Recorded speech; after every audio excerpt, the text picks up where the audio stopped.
And it's a little bit of a marriage of convenience for both organizations. By extending it a couple of years, what the Padres are looking for is extra cash because they're actually looking to either acquire or lease the land just south of the stadium called Tailgate Park. And so having this extra money from Petco is going to be very important for their balance sheet. On the flip side, the biggest thing that Petco is getting out of this is the relationship with the two top Padres players, Manny Machado and Fernando Tatis. Both of them are pet owners. Both of them are going to be social media and digital influencers for Petco. The Padres are hoping over the next couple of years that their franchise is going to be very valuable because of the performance we saw last year. And that's going to give Padres a huge leverage to negotiate the next round of naming rights, which will be a 10 or 20-year deal going forward.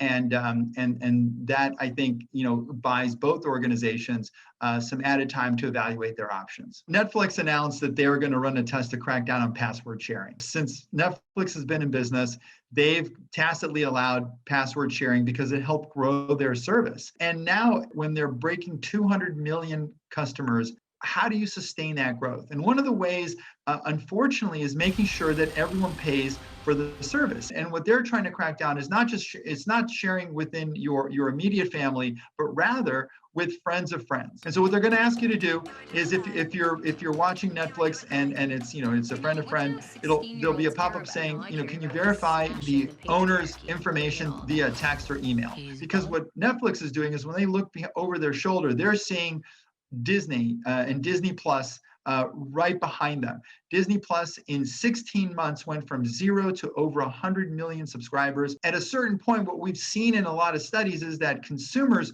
are only willing to buy 3 to 4 streaming services on top of their internet service or basic cable.